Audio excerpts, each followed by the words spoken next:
Le Père Noël faisait un détour par Limoges et Beaublanc ce week-end où il a visiblement passé un bon moment. Il n'a en revanche pas apporté une victoire au LH avant la trêve. Bonjour à toutes et à tous et bienvenue dans le tout dernier débrief de l'année 2024, celui des 15e journées de l'équipe All-Star League et de Pro League. C'était les derniers combats de cette première partie de saison, on fait le point là-dessus, c'est parti. On commence en évoquant les 3 leaders du championnat qui ont fini l'année civile en fanfare. Nantes passera donc les fêtes en haut du classement après la victoire la semaine dernière face à Paris et ce dernier succès chez leurs voisins de Cesson. Une première mi-temps écrasante aura suffi pour sceller le sort de cette rencontre. Paris est reparti de l'avant après la défaite la semaine dernière à la XXL en faisant rapidement l'écart face à Saint-Raph qui n'a jamais pu revenir. 41-34, on finit avec un festival. Montpellier non plus n'a pas été inquiété par Chartres et reste donc à cette 3e place, un petit peu derrière Nantes et Paris pour le moment, mais il reste 15 matchs à jouer en 2025.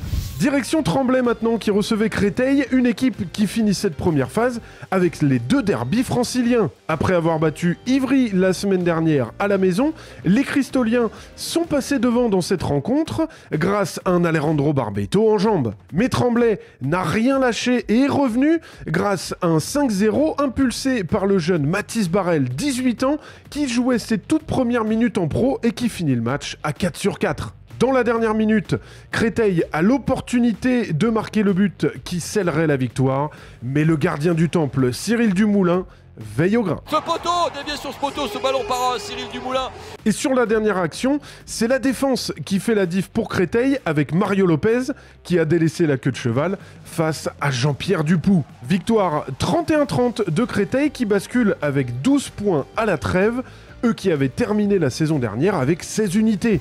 Istres, de son côté, venait de glisser dans la zone des relégables au cœur d'une série de 7 défaites consécutives. Le voisin aixois était à la halle polyvalente ce dimanche et a été malmené pendant une bonne partie de la rencontre par des violets qui ont retrouvé des arrêts de gardien de Romain Mathias, lui qui était si étincelant en début de saison, et un jeu collectif intéressant et impactant. Alors on va prendre le tir. Quel tir de Cotter. La salle ne s'est pas levée. Mais le PAUC est revenu et ses valeurs sûres ont fini par faire la différence. Offensivement, Yann Tarafeta, pourtant très peu en vue dans cette rencontre, a retrouvé la lumière au meilleur moment.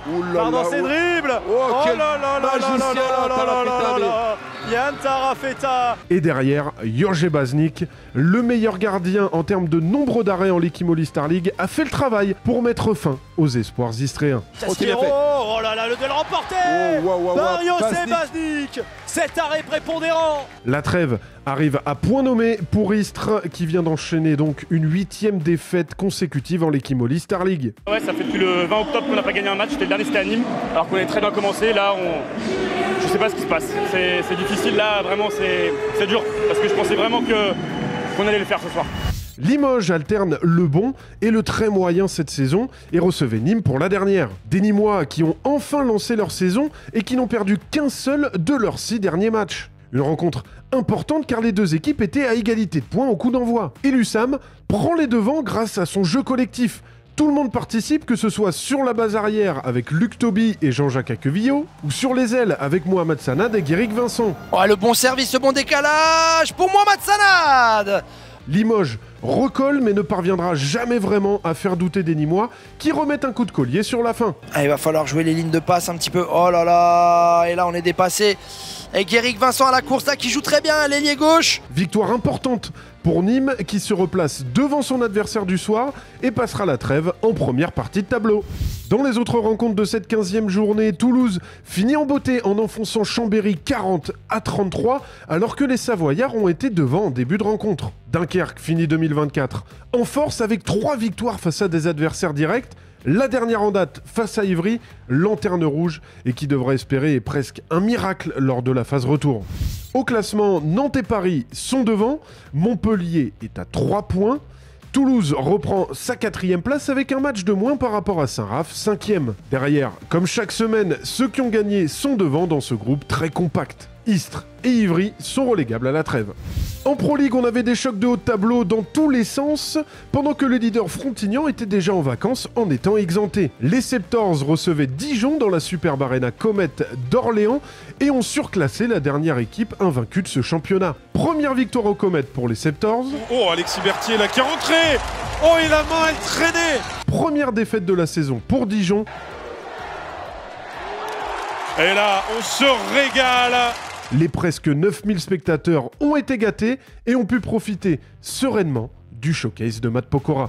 Autre belle salle à Caen qui recevait son voisin Cherbourg dans un chaud derby normand juste avant Noël. Après une première mi-temps serrée, les Vikings se sont envolés grâce une nouvelle fois à une énorme performance dans les buts de Jean-Emmanuel Kouassi et ses 16 arrêts et la meilleure ligne statistique de la saison pour l'ailier gauche espagnol Mario Dorado et ses 8 buts. Score final 32-25 pour Caen. Ponto a enfin réussi à gagner à la maison cette saison face à un concurrent direct et s'est offert le scalp de Célestat, 3e, et qui voit les Septors revenir à égalité de points. Les Pontellois ont bien été aidés par le duo de Baptiste, Barthélemy à 6 buts et Briet à 5 buts.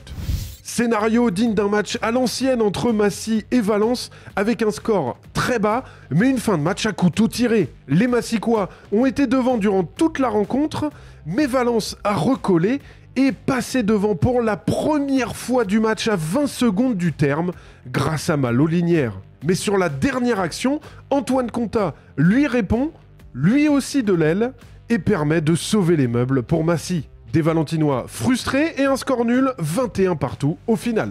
Pau Billère menait de 8 buts à 20 minutes du terme face à Cournon et on pensait que les Auvergnats allaient laisser ce match en cadeau de Noël aux Béarnais. Mais c'est pas du tout le genre de la maison à Cournon qui est revenu très fort et a fini par égaliser par son gardien, Guillaume Jamet, juste après un arrêt. Et là, il n'y a rien. Guillaume Jamet qui tire directement dans les cages vides. Et le but de l'égalisation. Le portier cournonnais ne s'est pas arrêté là, car dans la dernière minute, il stoppe la tentative de l'expérimenté Eduardo Reguilén, qui pouvait offrir la victoire aux siens. Oh, l'arrêt de Guillaume Jamet qui vient briser la balle de match des Palois. La punition ne se fait pas attendre, et Zachary Lemonnier inscrit le plus important de ses 7 buts à 3 secondes du terme pour ramener un point du déplacement dans le sud-ouest. Score nul au final, là aussi, mais sur un tout autre score, 37 partout. Dans les derniers matchs de cette 15e journée, les relégables n'ont pas réalisé d'exploit. Angers finit cette phase aller sans aucune victoire au compteur et s'est incliné face à Nancy malgré les 18 arrêts de son gardien Alan Santos. Pour Besançon, c'est un 8e revers de suite à Sarrebourg qui a pris l'intégralité de ses 10 points à domicile lors de cette demi-saison. Au classement, Frontignan bascule donc en tête à la trêve pour le moment. Dijon reste à 2 petits points à la 2e place. Les Septors reviennent à égalité avec Célestat au 4e et 3e rang. Et derrière, Nancy et Ponto sont dans le coup. 4 petits points séparent Cherbourg 8e et Valence 12e. Il n'y aura que 2 places en play-off pour ces équipes. Derrière, Massy creuse un peu sur Besançon et Angers en grande difficulté et relégable. Ça y est, la moitié de la saison a déjà été jouée. On retrouvera nos championnats en février, mais d'ici là, on suivra le mondial qui se déroulera au Danemark et en Croatie sur les antennes de beIN Sport, en espérant que les Bleus en reviennent avec un nouveau trophée à ajouter au plus beau palmarès des sports collectifs français. D'ici là, toute la LNH et moi-même vous souhaitons de très belles fêtes de fin d'année. Profitez des vôtres et revenez-nous en forme. C'est ciao!